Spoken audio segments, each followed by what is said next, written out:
تساوی آرسنال و چلسی در دربی لندن و برد منچستر سیتی، یونایتد و لیورپول در هفته 13 لیگ برتر انگلیس.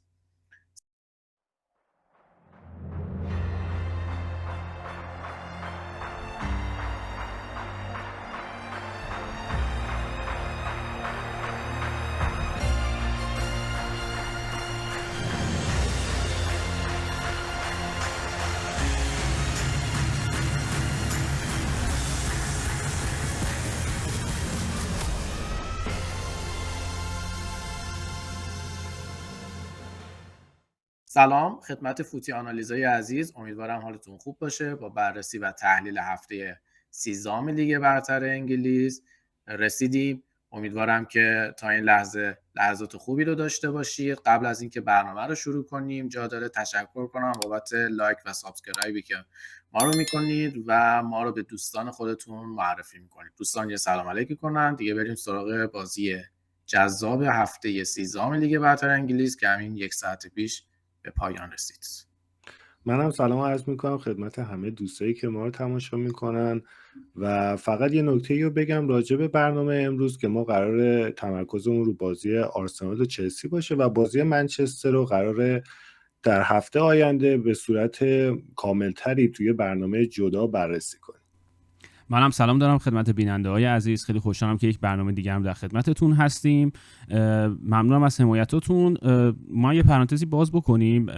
قبل از اینکه برنامه رو شروع بکنیم. ما چون خیلی دوست داریم با شما تعامل داشته باشیم و نظرات شما برامون مهمه و همه رو میخونیم، دوست داریم ازتون بپرسیم و برای ما کامنت بذارید که دوست داریم برنامه به چه صورت پیش بره. اگر دوست دارید به تیم‌های دیگه هم بپردازیم، حالا چه کاملتر چه جزئی‌تر، حتما به ما بگید و اگر نکات مثبت یا منفی هم برنامه ما داره خیلی خوشحال میشیم که به ما بگید تا ما بتونیم اونها رو رفع بکنیم یا ارتقاشون بدیم. خب بیش از این وقتتون رو نمیگیریم، بپردازیم به مهمترین بازی هفته 13 لیگ برتر انگلیس که همونطور که امیرحسین گفت یک ساعت پیش تموم شد و بازی بود که بالاخره بازی جذاب بعد چند هفته دیدیم. خیلی پر برخورد بود، خیلی اتفاقات داشت، ولی خب در هر صورت به نفع رقبا امتیاز تقسیم شد و خب هیچ کسی نتونست امتیاز کامل از این بازی مهم بگیره. از ترکیب شروع بکنیم. خب آرسنال یک مقدار ترکیبش عجیب غریب بود به خاطر اینکه سالیبا قبل بازی مثلا که دیروز مصدوم شده بود و خب مجبور بود با دفاع وسط‌های متفاوت تری بازی رو شروع بکنه که خب تو این فصل اصلا سابقه نداشته. نه تنها تو این فصل، آخرین باری که نه گابریل بوده نه سالیبا برمیگرده به 5 سال پیش و خب این شوک بزرگی رو به تیم میده و خب یه پوینت مثبت برای تیم رقیب. از طرفی هم خب تروسارد مصدوم شد توی بازی با بایرن مونیخ و به این بازی نرسید و هنوزم میزان مصدومیتش مشخص نیست. ولی از طرف خب چلسی یه مقدار وضعیت بهتری داشت و خب ترکیب کاملتری رو داشت و تو زمین خودش هم بود و یه پوینت مثبتی هم از این جهت میگرفت. خب قبل بازی یه سری حواشی داشتیم از تیفو رونمایی کرده بودن یا مثلا بندرهای تبلیغاتی چند متر کشیده بودن جلوتر که آرسنال مثلا نتونه کورنر بزنه. حالا این حواشی بازی بود، ولی مهمتر از اون خب اتفاقاتیه که داخل بازی قرار بود بیفته که حالا کاملتر بهش میپردازیم. اگر راجع به ترکیب صحبتی دارید بگید که بعد بریم سراغ بازی. خب بگو امیرحسین.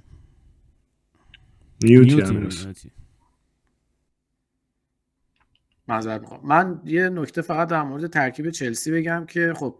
انزو مارسکا همیشه ترکیبایی که میچینه بر اساس تیم حریف میاد و این ترکیباشو میچینه. خب توی جام باشگاهی جهان بازی با پی اس جی همین کارو کرد، توی بازی با بارسلونا هم همین کارو کرد و توی بازی با آرسنال هم دقیقاً همین کار رو انجام داد و ما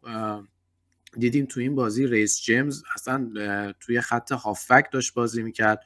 توی دفاع راست که پست تخصصش بود اصلا بازی نکردش و اون هم برای این بودش تا بتونه دکلن رایس که خب هم تیمی سابقش توی چلسی بود، خب چون این دوتا از توی آکادمی چلسی شروع کردن به بازی و فوتبال رو شروع کردن، به خاطر اون جهت رایس رو یعنی ریس جیمز رو مقابل رایس قرار دادش تا بتونه اون رو کنترل کنه. خب ممنونم ازت. حالا بپردازیم به آمار و فکت‌های کلی بازی. خب همونطور که میدونید بازی مساوی شد و خب مهمترین اتفاقی که شاید تونست روند بازی رو عوض بکنه و شاید میتونست یه نتیجه دیگه رقم بخوره، اخراج کایسدو بود. اونم نه مثلا دقایق آخر بازی، بلکه دقیقه 38 و خب تو نیمه اول یک مقدار سرنوشت سازه و تونست ورقو برگردونه به نفع آرسنالی که خب خیلی همونطور که می‌بینیم نیمه اول مالکیتی نداشت، موقعیت ایجاد نکرد و خب تحت فشار بود. ولی خب با توجه به اخراج کایسدو آرسنال یه مقدار تونست نبض بازی دستش بگیره. خب بازی به صورت پینگ پونگی بود، یعنی جاهایی آرسنال حمله میکرد، در برگشتش تو ضد حمله ها چلسی. ولی خب در نهایت آماری که ما به صورت رسمی می‌بینیم که آرسنال ایکس جی بیشتری داشت تا چلسی. حال درسته چلسی درصد شوت بیشتری داشت توی چارچوب یا خلق موقعیت بیشتری داشت، ولی خب از نظر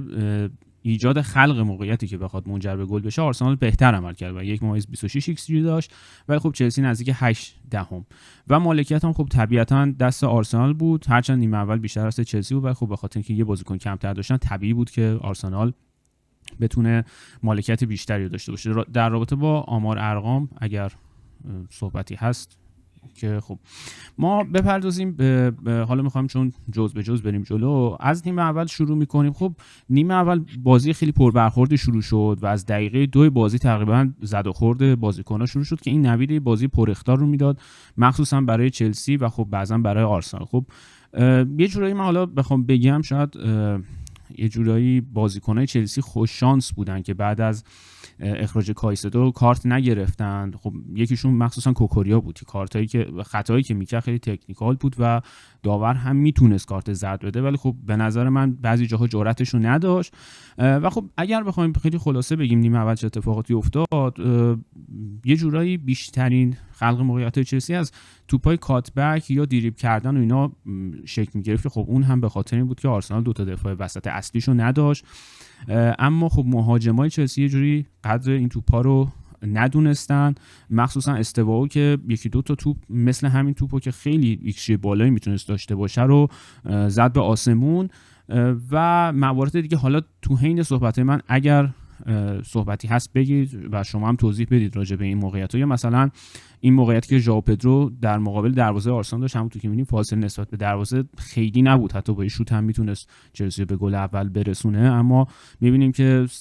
سعی داشت دریبل بکنه، اینا تا دریبل بکنه بازیکن آرسنال رسیدن. یا توی این صحنه ها می‌بینید که وضعیت دفاع آرسنال بدون رهبری گابریل و سالیبا اصلا کاملا آشفته است و این دوتا زوج خط دفاعی که موسکر و هینکاپیه باشن اصلا قابل اعتماد نیستن و آرسنال دفاع وسطش امروز در حد تیمای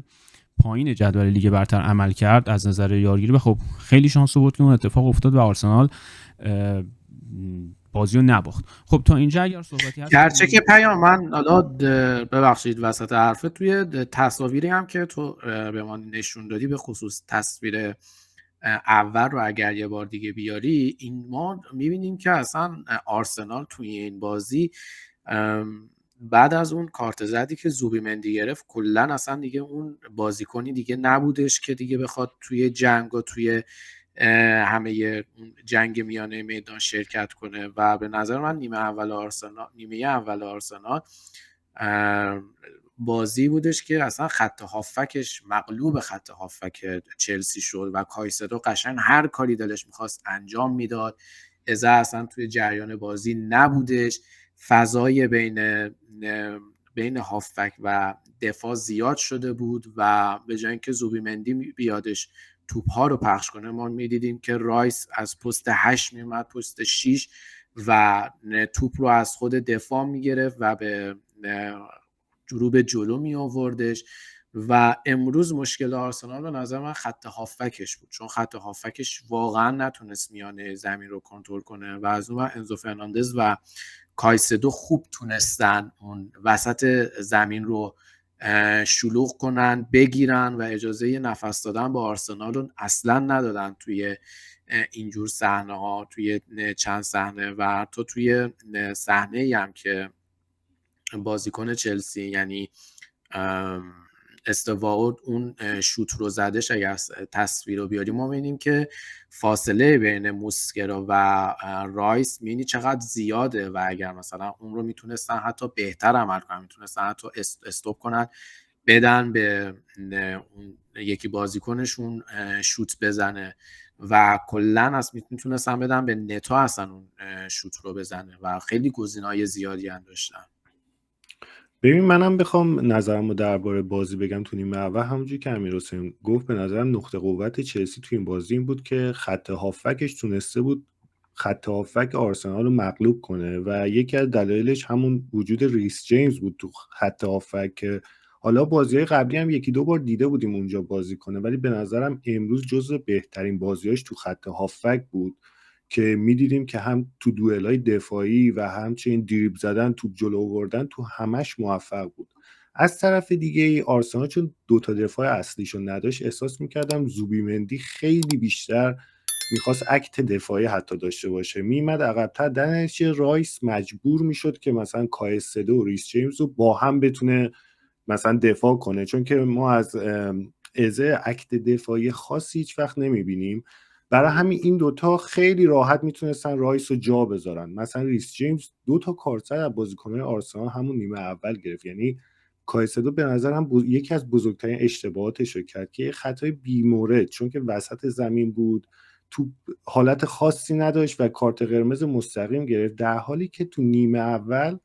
از بازیکن‌های آرسنال دو تا دفاع وسطشون که موسکرا و هینکاپیه میشه، به علاوه کالافیوری، به علاوه زوبیمندی، یعنی 4 نفر از بازیکن‌های اصلی که دفاع میکنن برای آرسنال همه کارت زرد گرفته بودن. یعنی من احساس میکردم که احتمالاً کارت قرمز رو یا بازیکن‌های آرسنال میگیرن یا کوکوریا، چون که می‌دونیم کوکوریا هم خیلی با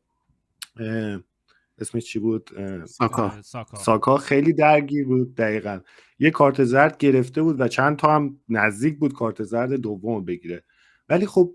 اینجوری نشد. کایسدو کل بازی رو واقعا به هم ریخت، ولی همون 35 دقیقه اولو بگم اینا تونسته بودن به دلیل اینکه خط هافک آرسنال رو مهار کرده بودن خیلی توپ پس میگرفتن، خیلی پرس‌های خوبی میکردن، در نتیجه میتونستن موقعیت، مثلا همین موقعیتی که پیام نشون داد این کاپیه فکر کنم سوتی داد که ژائو پدرو یه موقعیت خیلی عالی داشت که انقدر تعلل کرد نتونست گلو بزنه. و در کل به نظرم نیمه اول دلیل اصلی که چلسی خیلی توپو در اختیار داشت این بود که خط هافکش خیلی تونسته بود خوب عمل کنه.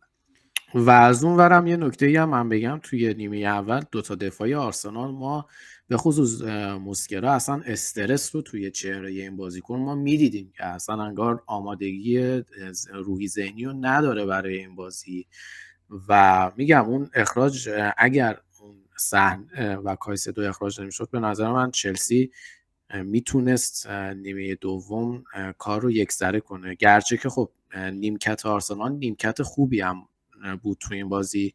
ولی ما باز همچنان میبینیم که یه دوگانگی سمت چپ آرسنال داره، یعنی خیلی موقعات دوست داریم که مارتینلی از اول بازی کنه، یه سری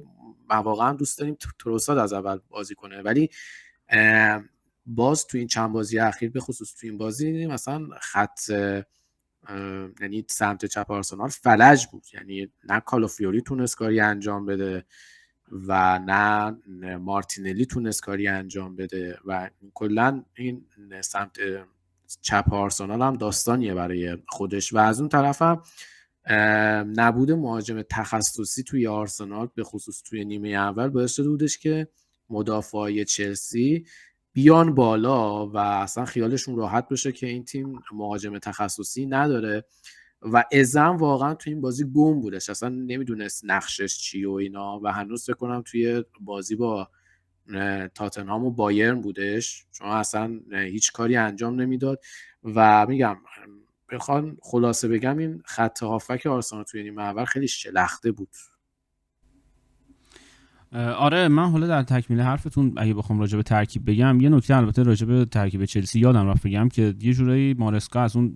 کلکای آرتتا رو زد و همه انتظار داشتن که پالمر فیکس باشه، اگرم فیکس نیست حداقل بیاد تو زمین بازی بکنه. حالا ما نمیدونیم اگر اون اخراج کایسدو اتفاق نمیافتاد بازی می‌کردن، ولی میتونم بگم اگر تو این بازی بود با توجه به فرصت سوزیایی که مهاجمای چلسی از دست دادن و موقعیتی که خراب کردن، پالمر شاید میتونست کارو در بیاره، با توجه که ما میدونیم روی تک موقعیت‌ها میتونه کاملا خوب عمل بکنه. و خب چلسی گلی هم که حالا توی نیمه دوم به ثمر رسوند باز از طریق مدافعاش بود، یعنی از طریق مهاجم باز همچنان خوب عمل نکرد. در رابطه با ترکیب آرسنال هم باز بخوام این نکته رو بگم، اول از همین که خستگی کاملا توی بازیکن‌ها حس می‌شد، یعنی خستگی بخشش بود، اینکه آلترناتیو دیگه‌ای هم نداره یه بحث دیگه است. یعنی ما حالا درست میگیم چرا موسکرا و هینکاپی بودن، ولی جای اونا اگر می‌خواست کسی رو بذاره بن وایتی بود که کاملا نشون میده از نظر عضلانی خیلی افت کرده و تو بازی آخری هم که فکر کنم بایرن بود اصلا خوب عمل نکرد. و اگر هم می‌خواست دست به تغییر تاکتیکی بزنه، مثلا بخواد رایس رو بذاره اون وسط یا بازیکن‌ها رو جابجا بکنه، بعید میدونم اون کارایی که ما ازشون دیدیم و داشته باشن. ولی خب در صورت بازیکن آرسنال خیلی خسته بودن، ازه که اصلا داشت راه میرفت و قول امیرحسین اصلا وظایفش مشخص نبود. از اون طرف هم واقعا من روی نیمکت بازیکن درست حسابی که کارو در بیاره نمیدیدم، یعنی ما تعویضا هم دیدیم دیگه، حالا تو نیمه دوم بهش میپردازیم، ولی اودگارد حتی واقعا انگار یه آدمی که مثلا یه فصل کامل بازی کرده، در صورتی که تازه از مصونیت اومده بیرون و اصلا شرایط خیلی خوبی رو همچنان نداره. خب اون اتفاقی که توی نیمه اول افتاد و روند بازی رو عوض کرد در واقع اخراج کایسدو بود که خب این تبعاتی واسه چلسی داره. من داخل پرانتز میگم خیلی ها رو ما دیدیم حالا به بهانه این بازی ها به صورت کلی رایس رو با کایسدو مقایسه میکنن. خب شاید آمار داخل بازی کایسدو به خاطر سبک بازی چلسی بهتر باشه، اما به خاطر هوش اون آیکیو فوتبالی، اون آیکیو تصمیم گیری، من یه پوینتی رو به رایس میدم. خب بازی کایسدو عالیه، حرف نداره و اینو فکر کنم هممون قبول داریم، ولی این بچه بازی‌ها و این بی احتیاطیاست که یک تیم رو به فنا میده.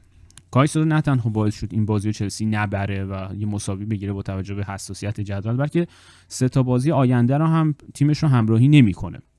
و این باعث میشه خب مارسکا با چالش‌های روبرو بشه که دوباره ترکیب رو عوض بکنه و خب دستش رو بسته میکنه، چون به هر حال شاید اگر بهترین بازیکن چلسی نباشه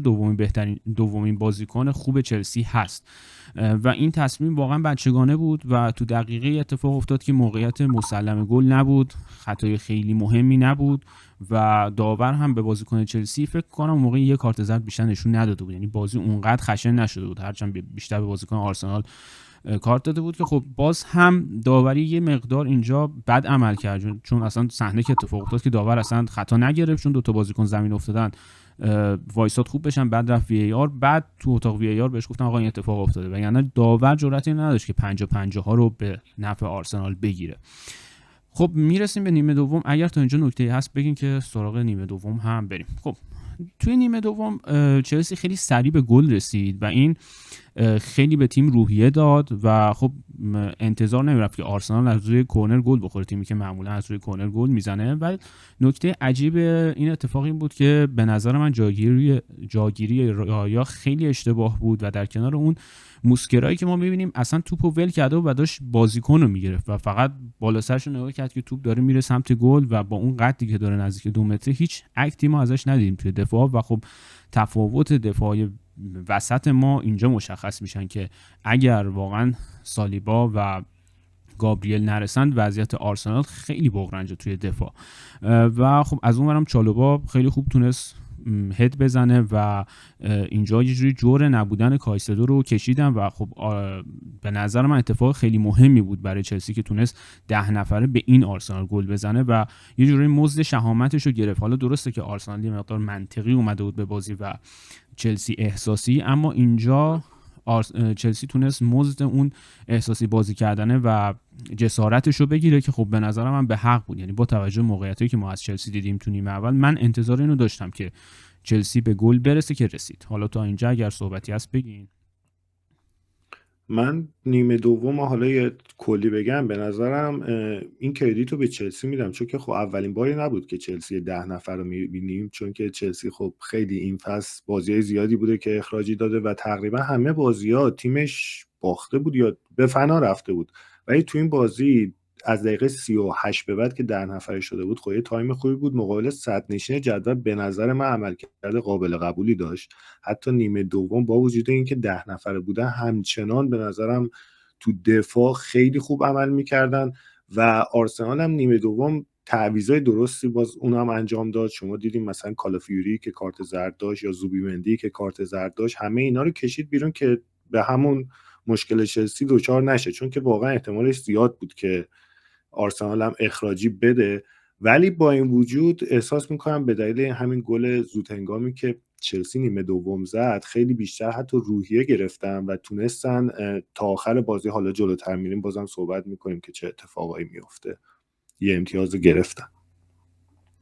آره و خب این اتفاق باعث شد که آرسنال مثل یه چکی بود تو صورت آرسنال و باعث شد آرسنال یکم به خودش بیاد و یه مقدار بازی جدی‌تر بگیره، با اینکه میگم بازیکن‌ها خسته بودن و واقعا تکلیفشون مشخص نبود. خب اسکلی هم اومده بود به بازی، اسکلی که واقعا انتظار میرفت خیلی بهتر عمل کنه. من نمیدونم حقیقتا چقدر تمرینای آرسنال پرفشاره، ولی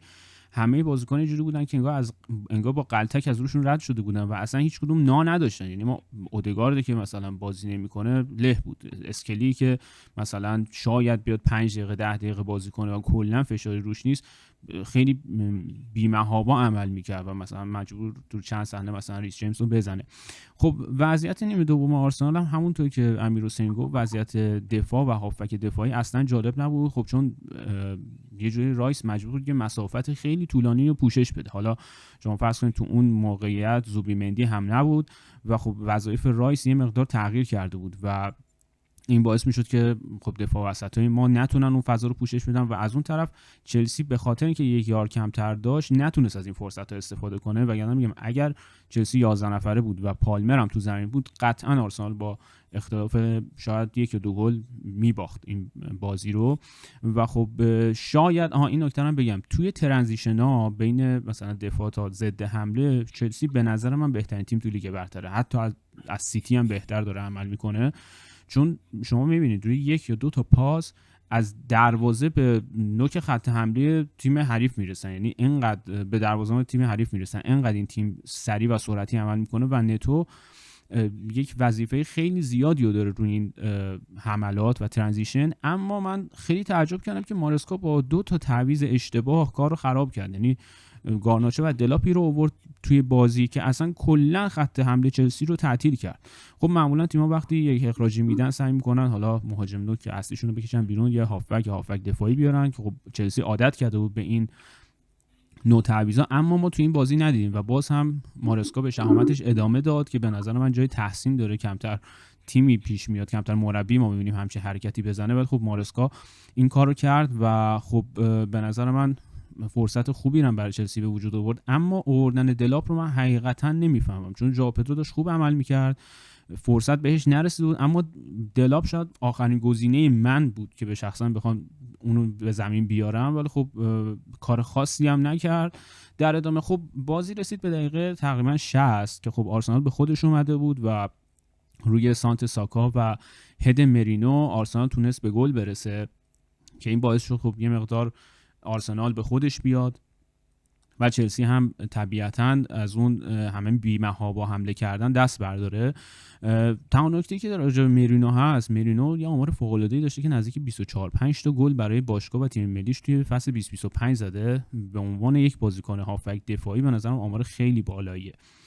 و خب تو این بازی هم تاثیرگذار بود. خیلی نمیتونم روی این گل خورده بگیرم به بازیکن‌های چلسی، خب چون به هر حال آرسنال تاکتیک داره و یه بازیکن هم بیشتر بود، اما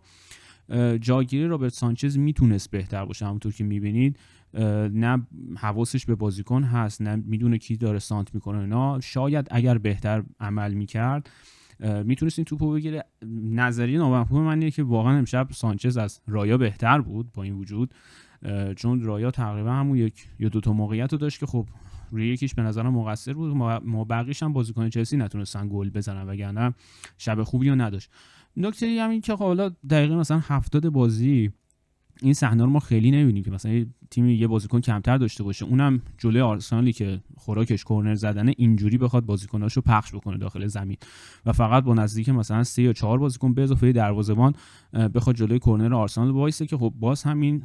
برمیگرده به جسارت مارسکا و به نظرم باز باید تحسینش کرد که خب تو این بازی و بازی بارسا نشون میده که خوب تیم‌ها رو تونسته آنالیز بکنه و تیم آنالیزش به خوبی تونستن تیم‌ها رو مهار بکنن. خب آخر بازی هم یه صحنه، 2 تا صحنه پیش اومد، یه سانتی آرسنال کرد که خب تیمبر عجله کرد و زودتر از یوکرش هد زد. اگر اون توپ میرسید به یوکرش به احتمال خیلی زیاد گل میشد. و قبل از اونم خب یه صحنه مشکوکی پیش اومد که ممکنه این ابهامو اول تو اون زاویه نشون بده که خب یوکرش باید اخراج میشد و اینا. خب تکل خیلی بی‌محابا و احمقانه‌ای به نظر من زد با توجه به که بازی خیلی پربرخورد بود و اینا، ولی خب داور کارت زرد نشون داد. اما شانس بود، یعنی واقعا اگه 1/100 ثانیه دیرتر میرسید ممکن بود اخراج بشه و وضعیت آرسنال از اینی که هست بدتر بشه. حالا راجع به نیمه دوم و اتفاقاتی که افتاده اگر صحبتی هست بگید. ببین نیمه دوم میگم آرسنال تعویضا رو، یعنی میکل آرتتا به نسبت فصل پیش، خب میگم چون امسال نیمکتش واقعا نیمکت خوبیه، تعویضا رو اگر احساس خطر کنه زودتر انجام میده. اتفاقی بودش که توی بازی با نیوکاسل افتادش و جواب دادش و توی این بازی هم دیدیم که خب تعویضا رو سریع انجام دادش، وگرنه اگر به فصل پیش بود و با اون عمق اسکواد داغونش بکنم تا دقیقه 75-80 همین بازیکن‌ها بودن. ولی باز هر تعویضی که کردش ما دیدیم که سمت چپ آرسنال همچنان فلجه، یعنی ما 2-1 هم نتونست اونجا کاری انجام بده. بعد از اون برم ساکا به جز اون پاس گلی که دادش تو بقیه دوئلا یا خوب سانت نمی‌کرد یا اگر توپی بهش میرسید میزد طبقه دوم. خب این نشون دهنده یه افت ساکاست که به نظر من حالا ما 2-1 برگشت رو اینا میتونه کم کم کمی به ساکا استراحت بده، چون شما توی یک فصل هم توی لیگ برتر مثل انگلیس که انقدر پرفشاره بخوای از یه بازیکن استفاده کنی، بازیکن واقعا کم میاره و آرسنال میتونست گل دوم بزنه، ولی به نظر من دیگه بیخیال شدن دیگه. انگار مثلا همون 1-1 که هدفشون بود که رسیدن و دیگه نباختن خیلی براشون مهمتر بود تا اینکه بخوام بازی رو ببرن. من فقط 2 تا نکته درباره نیمه دوم یا کل بازی بگم. اینه که به نظرم اتفاقا ساکا بد نبود. این کوکوریایه که به نظرم چند تا بازی داره خیلی خوب عمل میکنه، چون دیدیم کسایی مثل یامال هم همینجوری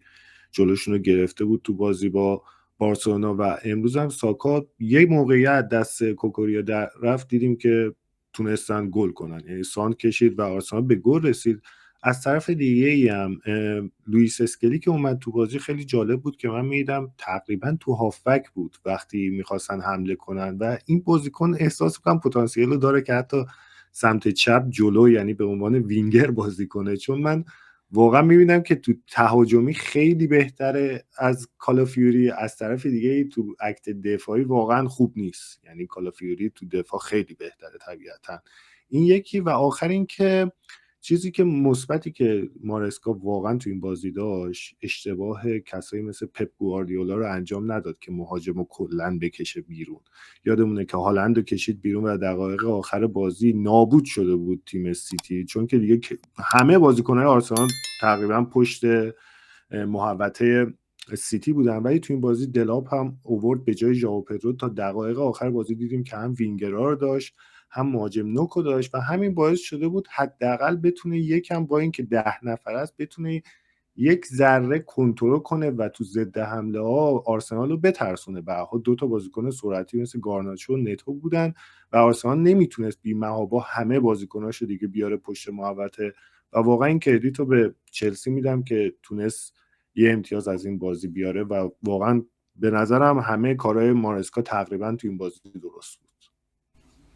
آره منم اگه بخوام حالا خیلی به صورت خلاصه جمع‌بندی کنم بازی رو، به نظر من مساوی نتیجه خوبی بود، یعنی عادلانه بود اگر بخوایم تقسیم بکنیم. هر دو تا تیم موقعیت داشتن، هر دو تا تیم به نظر من تلاش کردن. حالا خب چلسی یه روز بیشتر استراحت داشت، آرسنال مصدوم بیشتر داشت، ولی در کل بازی جذابی رو دیدیم و خب نکاتی رو به تیم‌ها نشون داد که اگر بتونن اونا رو رفع بکنن در ادامه فصل خیلی میتونه به کمکشون بیاد. ولی مهمترین نکته که من میتونم از چلسی و مارسکا بگیرم اینه که درست همه چیزش خوبه، اما باید یه مقدار رو روحیه و این خشونت بازیکن‌ها کار بکنه. یعنی این نمیدونم 5-6مین بازی فکر کنم تو این هفته 13 اینا دارن اخراجی میدن و همینجوری باعث میشه اینا امتیاز از دست بدن و تکلایی و خطایی نیست که واقعا الزام باشه که مثلا کسی انجام بده، حتی اگه الزام باشه باز نباید انجام بدن. اما واقعا این اخراج کایسدو میتونه نکته منفی امروز باشه. در رابطه با آرسنال هم خب خستگی و مصدومیت دوتا دفاع وسطش به نظر من دوتا نکته منفیه که باید آرسنال اونا رو رفع بکنه. خب بپردازیم به بازی بعدی. بازی بعدی که داشتیم پیروزی نه چندان راحت منچستر سیتی مقابل لیدز یونایتد 19 جدولی بود که امیرحسین راجبش به ما میگه. خب تو این بازی سیتی باز با همون ترکیب نسبتا ثابتش بازی کرد. خب که ما می‌بینیم دیگه نیکو گونزالز شده پای ثابت ترکیب سیتی. حالا رودری هم که همچنان مصدومه یا نمیتونه بازی کنه یا کم بهش بازی میدن تا اون مصدومیتش تشدید نشه و اینا. و همچنین هم این بازی کردن بازیکناشون بودش که خب باز ما می‌بینیم که تو این ترکیب دیگه نهایتاً یک یا دو تا تغییر بیشتر نمیدن، یا چرکی رو میاره توی یعنی از اول بازی میده یا تیجانی ریندرز رو از اول میاره و داخل بازی میده. این اگر راجع به ترکیب حرفی دارید که بزنید، اگرم نه که دیگه بریم. من راجع به ترکیب اگه بخوام بگم، من همچنان اینو درک نمی‌کنم که فلسفه خریدن مرموش چی بود وقتی قرار دقیقه 87 بیاد به بازی. از اون ور مثلا جلوی تو چمپیونز لیگ فیکس میذاره که تیم میبازه، از اون ورم توی بازی که واقعا نیازه و بازیکن خیلی درجه یکیه نمیذارتش تو و من نمیدونم واقعا مشکلش با این قضیه چیه. برای من حداقل این معما حل نشده، اما به نظر من شاید با یه تغییراتی میتونه اونها رو هم بزنه. و ببین نظر شخصیمو بخوام بگم، سیتی تو زمین خودش جلوی لیدز یونایتد نباید اینجوری بازی کنه، این ترکیبو بذاره. من حس میکنم قبلا شمامت گواردیولا خیلی بیشتر بود یا حتی بعضا با 3 دفاع هم میتونست بازی بکنه و یه ترکیب خیلی هجومی تری رو بچینه و ما دیدیم سابقه داشته سیتی 4 تا 5 تا 6 تا زده حتی به تیمایی. اما الان میبینیم با اینکه از نظر مهره حالا جلوی زمین بازیکن کم نداره اما به زور داره بازی‌ها رو میبره. خب و فکر می‌کنم یه مقدار از شهامت گواردیولا سر چیدن ترکیب کم شده. حالا این نظر شخصی منه. ببین اون گواردیولا یک بازیکن خوبی داشت، یعنی کوین دی بروینه رو داشت، آگوئرو رو داشت، حالا ژسوس بودن، رودری حالا بودش، تیمش خیلی خوب بود، ریاض محرز رو داشت. اینا واقعا این ترکیب الان سیتی واقعا به اون ترکیب 3-4 سال پیشش واقعا نمیرسه. یعنی اونا توی همه بازیکناشون روی سطح 90 از 100 بودن، اینا نهایتا 80 تا 85 ولی خب از اون ورم ما دیدیم که نیمه اول خب سیتی 2 تا گل زدش، همه فکر می‌کردن که خب دیگه سیتی کاری نداره و اینا. خب همونطور که آمارم نگاه میکنید 17 تا شوت زده شو و آمار فوق‌العاده‌ای تونست کلا به دست بیاره. ولی توی این بازی هم ما دیدیم که اینا هالند رو گرفته بودن و هالند یکی از ضعیف‌ترین بازیکن‌ها بودش تو کل بازی، نتونستن اون صورت براش خلق موقعیت ایجاد کنن. ولی توی نیمه دوم کلا داستان عوض شد. حالا اگر نظری توی نیمه اول دارید اتفاقاتی که افتاد بگید تا بریم سراغ نیمه دوم که اونجا دیگه کلا بازی عوض میشه. ببین کلا منم بخوام کلی بگم به نظر نیمه اول منچستر سیتی قشنگ سوار بازی بود، ولی حالا نیمه دوم که صحبت می‌کنیم کاملا برعکس شد. یکی از دلایلش به نظر من اینه که سیتی یهو عملکردش افت میکنه تو بازی و بازم من دلیلش رو کسایی مثل برناردو سیلوا میبینم. مثلا احساس میکنم خیلی پیر شده و یا اینکه نباید مثلا تو ترکیب اصلی باشه یا اینکه نباید 90 دقیقه رو بازی کنه. یعنی همین مرموشی که صحبت میکردیم شاید میتونست از اول بازی کنه، 20 دقیقه آخر برناردو سیلوا بیاد که بازی رو کنترلم بتونن بکنن یا برعکس. و دیدیم که نیمه اول واقعا لیدز حرفی برای گفتن نداشت و سیتی کاملا سوار بود، 2 تا گل هم زد. ولی خب حالا بریم سراغ نیمه دوم که میبینیم کلا بازی عوض شد. دقیقاً این کلا نیمه دوم به خاطر جرأتی که سرمربی لیدز داشت، یعنی دنیل فارک داشت که خب بین دو نیمه 2 تا تعویض کردش که خب دنیل جیمز که خب بازی ضعیفی هم انجام داده بود و آورد بیرون و کاوت لوین رو آورد تو کاوت لوین رو آورد تو، بازیکنی که خب قبلا تو اورتون بودش، عملکرد فوق‌العاده‌ای داشت ولی انقدر مصدوم شدش که دیگه اصلا حتی به یه مدت یک گزینه آرسنال هم برای تقویت خط حمله بودش، ولی کاوت لوین رو آورد تو و کلا روند بازی عوض شد و گواردیولا واقعا فکرش رو نمی‌کردش که دنیل فارک بخواد نه تنها 2 تا بازیکنش رو بکشه بیرون بلکه سیستم بازیش رو هم عوض کردن اینا، یعنی از 3-4-3 آوردش روی 5-3-2 و همین عامل باعث شدش که سیتی کلا نتونه دیگه خودش رو با اون سیستم جدید لیدز وقف بده و همین هم باعث شدش که خب اینا دقیقه 49 گل بزنن روی کمدی که خط دفاع سیتی داشتش که خب حالا این عکس که نه 2 تا عکس قبلیه رو ما بخوایم اگر از اونجا شروع کنیم، دقیقاً اینجا ما می‌بینیم که خب اینجا راحت به جای اینکه خط هافبک سیتی یعنی نیکو گونزالس بیاد توپو بگیره، راحت می‌بینیم که اونجا وایساده و بازیکن شماره 10 لیدز اصلا اونجا کسی نیستش بگیره و فاصله شما دقت کنید لوین کجاست و فاصله بین دیاز رو هم اینجا می‌بینید با جاشوا که اصلا فاصلهشون خیلی زیاده و خیلی راحت میاد توی صحنه بعدی، تو عکس بعدی هم میاد پاسشو میده و اینجا آفساید گیری هم که خب اصلا اشتباه آفساید گیری کردن و خط دفاعی سیتی حالا از اول هم اینا میگفتن که ما مشکلمون فقط دروازه‌بان و ایناست، ولی الان هر چقدر داریم میریم جلوتر میبینیم که دیگه مشکل از دروازه‌بان هم نیستش و راحت اینجا اینا خط دفاعشون جا میمونه با اون پاسای تو عمقی که به حریفان بهشون یعنی به حریفان برای مهاجماشون ارسال میکنن و اینجا هم پت و مت بازی 2 تا بازیکن سیتی بودش که خب توپو قشنگ انداخت جلوی کاوید لوین و لوین و اونم گلش رو زد و همین باعث شدش، همین تغییر سیستم باعث شدش که کلا سیتی گنگ باشه توی بازی و اکثر دقایق نیمه دوم هم اصلا نتونستن اینا مالکیت توپ رو در اختیار بگیرن. حالا سیتی با اینکه این بازی رو برده ولی واقعا اون سیتی نیستش که همه بخوان ازش خوف داشته باشن، همه بخوان ازش بترسن که ما با چه حریفی مواجه شدیم و اینها. من خیلی خلاصه بخوام نظرم راجع به این بازی بگم، این بازی خیلی منو یاد بردای اول فصل لیورپول مینداخت، با اینکه میدونستیم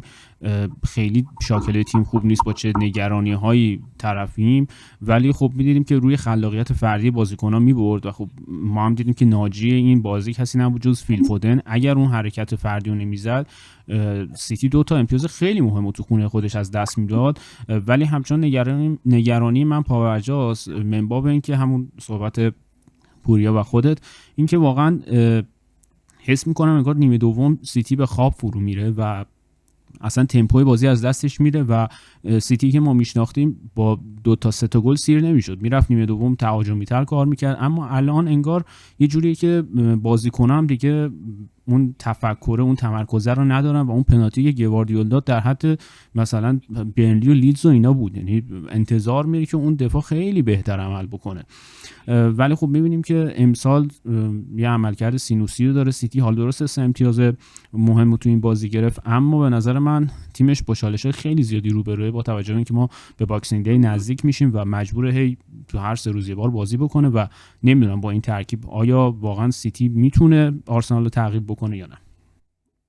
آره فکر کنم همه حرفا رو دیگه بچه‌ها زدن، فقط همون دیگه نیمه دوم به نظرم افت شدید عملکرد همه بازیکن‌ها و 2 تا سوتی خیلی مسخره که کارو برای خودشون سخت کردن و می‌بینیم که تو این جور بازی‌ها یه بازیکن مهم و ستاره‌های تیمن که بازی رو در میارن، چون که فودن واقعا یه عملکرد بی‌نظیر داشت تو این بازی و تونست کارو برای سیتی جمع کنه. باید ببینیم واقعا حالا سیتی تو بازی‌های آینده، چون دیدیم مقابل تیم‌های آسون این فاز زیاد داره امتیاز از دست میده. حالا موقع لیست شانس آورد 3 امتیاز رو گرفت، ولی بازم خیلی دقیقه‌های آخر تونست به گل برسه. باید ببینیم روندشون چجوریه، میتونن همچنان تو کورس قهرمانی بمونن یا نه. و حالا نکته آخرم بگم که کلا خیلی از کارشناسا معتقدن که این سیتی ارتش 2 نفره است، یعنی یه دوناروما داره یه هالند داره. اگر اون دوتا رو بتونن، حالا هالند رو بتونن کنترل کنن و دوناروما هم اگر بخوان یه ذره با دقت‌تر یا پرس شدید کنن، چون می‌بینیم بازی با پای آنچنان قوی نداره، اون موقع البته این بازی سیتی واقعا پنالتی هم گرفت ولی روی کمکاری ریباوند و اینا بود که گل خورد. این بازم نمره قابل قبولی میگیره. و این دوتا اگر نباشن یا مصدوم باشن، گرچه که خب یه صحنه مصدوم شدش که خب خیلی‌ها گفتن که اون صحنه اصلا مصدومیت نبود، چون می‌خواستن سیتی بعد بازی کرده بودش و اینا که گواردیولا بتونه با بازیکناش صحبت کنه و اینا. یعنی این دوتا نباشن به نظر من سیتی کارش واقعا خیلی سخت‌تر میشه. این نکته رو هم اضافه کنم که بازی تو نیمه دوم 10 دقیقه وقت اضافه داشت و بوی اینو میداد که کلا انقدر وقت اضافه گرفتن که سیتی به گل برسه. از اون طرف بازی آرسنال چلسی که اون همه معصومیت و دعوا اینا داشت، کلا 4 دقیقه گرفتن که الان فکر می‌کنم متوسط تو هر بازی 5-6 دقیقه وقت اضافه باشه، که اینم حالا نکته جالبی بود. خب چون زمان کمی بپردازیم به بازی بعدی که ما حالا از بازی منچستر میگذریم، میرسیم به بازی لیورپول که خب لیورپول بالاخره تونست یه استراحتی بکنه و 3 امتیاز مهم رو دشت بکنه با توجه به بحرانایی که داشت و ازش عبور کنه. خب ما قبل بازی شنیده بودیم که مثلا که مدیران لیورپول به استاد 2 تا بازی فرصت دادن تا خودش و تیمو جمع بکنه. حالا فعلا یکیشو سربلند اومده بیرون، بعد ببینیم ما بقیه بازی‌ها رو چیکار میخواد بکنه. خب پوری از ترکیب بگو که بپردازیم به بازی. خب منم خیلی سریع فقط نکات این بازی رو بگیم. ترکیب خب بالاخره دیدیم که محمد صلاح نیمکت نشین شد، چیزی که انتظار میرفت که تو بازی‌های آینده بالاخره شاهدش باشیم و دیدیم که مثبت هم بود، چون که از اون طرف هم گومز رو گذاشته بودن دفاع راست و خط هافکشون که ویرتس و سوبوسلای و گاروینبرگ و مکالیستر همه بودن و یه جورایی 4-2-3-1 هست تو این ترکیب، ولی می‌دیدیم که تو بازی 4-4-2 هم می‌شدن و در واقع گاکپو میومد کنار ایساک قرار می‌گرفت و آمار بازی هم بخوایم نگاه کنیم در کل به نظرم لیورپول نیمه اولو که کامل دستش داشت تونست XG 1.2 ایجاد کنه. از طرف دیگه مهمترین نکته این بازی این بود که XG زیادی به تیم حریف نداد و حالا درسته که وستهم تیم قوی نیست، ولی خب 0.3 تونست، بیشتر نتونست XG تولید کنه. من تنها نکته‌ای که واقعا تو این بازی به چشمم اومد که حالا اسلاید آخرم گذاشته بودیم، اگر نگاه کنید لیورپول بیشتر اینکه باید به فکر گلزنی باشه، باید به فکر این باشه که گل نخوره، چون که اینا از تقریبا اوایل تابستون تا الان بیشترین تعداد گل رو تو کل اروپا خوردن و بازی‌های اخیر هم می‌دیدیم که حتی از آینهوون هم 4 تا گل می‌خورن. 4 تا گل می‌خورن از آینهوون و تو این بازی نکته مهم این بود که خیلی تمرکز داشتن و کسایی مثل کناته و فنداک که ما می‌دیدیم واقعا یه دوئلای عجیب غریبی رو تو بازی‌های اخیر می‌باختن، مخصوصا حالا کناته که حتی تو لیگ ایران هم فکر کنم قفله، یعنی همچین دوئلایی رو دفاع وسط ببازه و تو این بازی خیلی تونسته بودن دیگه تمرکزشون رو نگه دارن تا آخر بازی و گومز هم سمت راست رو تقریبا تونسته بود پوشش بده. در نتیجه گل نخوردن. بعد مدت‌ها دیدیم که یک کلین شیت از لیورپول دیدیم و همین باعث شد که این بازی رو بتونن ببرن، چون همه میدونیم که آقا کیفیت خط جلوی لیورپول فوق‌العاده است، بازیکن زیاد دارن و امروز هم دیدیم که ایساک بالاخره پاش به گلزنی هم باز شد بعد از تقریبا دیگه الان داریم به نیم فصل میرسیم و تنها نکته‌ای که تو این بازی دیدم همین گل نخوردنشون بود که اگه بتونن همین تمرکز رو تو بازی‌های آینده حفظ کنن و حالا اگه تونستن تو پنجره زمستانی دفاع بخرن که بکاپ داشته باشن، به نظرم میتونن، چون که واقعا می‌بینیم بازیکن‌های خیلی بزرگی دارن، میتونن به روند قبلیشون برگردن، حداقل برای سهمیه بجنگن و حالا باید ببینیم تو بازی آینده چی میشه. ببین من یه نکته راجع به این بازی بخوام بگم، آره کاملا حرفاتو قبول دارم و بالاخره خب حداقل انتظار میره دیگه با این ترکیب بتونن وستهم رو ببرن. وستهم خیلی شرایط جالبی نداره. از اون طرف نکته بخوام بگم، اون اخراج مسخره پاکتا واقعا حس میکنم بوی شرط بندی میداد، چون این سابقه هم داره و حس میکنم اونقدر اون بحث رو ادامه داد که کارت زرد دومش رو بگیره، یعنی هیچ راه دیگه غیر از اون قضیه نبود، ول نمیکرد داورو و 2 تا کارت زرد توی 1 دقیقه گرفت و اخراج شد. حالا این به نظرم دوباره باید بررسی بشه ببینن شرط بندی بوده یا نه. خب از این لحاظ این مسئله رو گفتم که بازی بعدیشون جلوی منچستر یونایتد که خب بخوایم نخوایم پاکتا بهترین بازیکن وست همه و یه جورایی بارها خواسته بیاد سیتی نشده نذاشتن و اینا و خب الان با توجه به وضعیتی که وست هم مثلا وضعیت خوبی نداره پایین جدول، الان یه جورایی بهترین بازیکنش هم نیست تو بازی بعدی و یه جورایی اون اخراج مسخرش بازی رو به نفع لیورپول کرد، چون خیلی عجیب بود. من ترکیب استاتو که دیدم تعویضاش یکی دیگه عجیب‌تر بود و ما می‌دیدیم با اینکه وست هم 10 نفره شده بود استاتش دفاع می‌کرد تیمش و انتظار دیگه می‌ترسه و خیلی گل عجیب میخواد بود. نخوره. ولی یه لحظه فکر کنم دقیقه 90 بازی بود جرد بومن یه شوتی رو زد چون معمولا اون توپا رو گل میکنه، این با فاصله از دروازه رد شد و آلیسون فقط گفت خدا کنه مثلا اون توپ گل نشه، چون اگه اون توپ گل میشد قطعا نفر اول آخر مقصرت این بازی میشد اسلات، به خاطر اینکه خب تو وقتی رو نیمکت صلاحو داری، حالا درسته انتا بازی اصلا بد باشه ولی وقتی جلو وست هم 10 نفره است تو اونو راحت میتونی بذاری جلو 3 یا 4 تا بازیکن رو درگیر بکنه. حالا درسته ما میگیم خیلی از بازیکن مثل ساکا یا مثلا صلاح و اینا هر روز قرار نیست عالی بازی بکنن، اما در هر صورت اینا سابقهشون نشون دادن که بازیکنای خوبی ان و میتونن تیم مقابل رو تحت فشار قرار بدن. این صحبتای من بود راجع به بازی. اگه امیر حسین تو هم صحبتی داری بگو پس دیگه تمام. خب ما فقط در انتها بپردازیم به صورت کلی به نتایجی که این هفته پیش اومد. خب برنتفورد 3-1 برنلی رو برد، من سیتی 3-2 لیدز یونایتد رو توی بازی خیلی سخت شکست داد، ساندرلند یه کامبک زد و بورنموث رو 3-2 برد، اورتون تو زمین خودش 4-1 به نیوکاسل باخت و تاتنهام 2-1 از فولامی باخت که خب انتظار نمیرفت، اما توماس فرانک امسال باختاش از فصل پیش آنج بیشتر شده. کریستال پالاس 2-1 به منچستر یونایتد باخت، استون ویلا 1-0 ولورهمپتون برد که تا الان فکر کنم 2 امتیاز بیشتر نداره و هم دارن میبرنش. ناتینگهام فارست 2-0 به برایتون باخت و لیورپول همونطور که صحبت کردیم 2-0 وست هم رو برد و چلسی هم با آرسنال تو مهمترین بازی هفته 1-1 به نفع رقیبا مساوی کردن. در انتها اگر بخوایم جدول رو ببینیم تو هفته 13 آرسنال با 30 امتیاز صدر نشینه، منچستر سیتی با 25 امتیاز در تعقیب آرسنال و چلسی خب با مساوی امروز یه پله سقوط کرد و 24 امتیازی شد. استون ویلا که اوایل فصل تو پایین جدول بود الان جزو تاپ 4 لیگ برتر هست و از 8 بازی اخیر خودش 7 رو برده و این یه زنگ خطره برای آرسنال که 2 تا بازی بعدی با استون ویلا بازی داره و برایتون رو توی رتبه 5 می‌بینیم. منچستر یونایتد 7، لیورپول هم با بردی که به دست آورد خودش رو به جایگاه 8 رسوند و در انتها اگر بخوایم تاپ 6 رو بگیم تاتنهام 12 و توی نیمه دوم جدول کارو تموم کرده و 3 تیم سقوط کرده امسال هم به ترتیب لیدز یونایتد، برنلی و ولورهمپتون هستن که باید ببینم آیا خودشون میتونن امسال نجات بدن یا نه. بیش از این وقتتون رو نمیگیریم، خیلی ممنونم از اینکه ما رو حمایت میکنین. حتما اگر نکته‌ای بود به گوش ما برسونین، اگر در رابطه با روند برنامه و صحبت در رابطه با تیم‌های دیگه هم نظری داشتید حتما برای ما کامنت بکنید. به زودی با مهمانای دیگه در خدمتتون خواهیم بود. خیلی ممنون هستم که ما رو تماشا کردید و امیدوارم از برنامه خوشتون اومده باشه و به دوستان خودتون همین برنامه رو معرفی بکنید. تا دیدار بعد، به امید دیدار.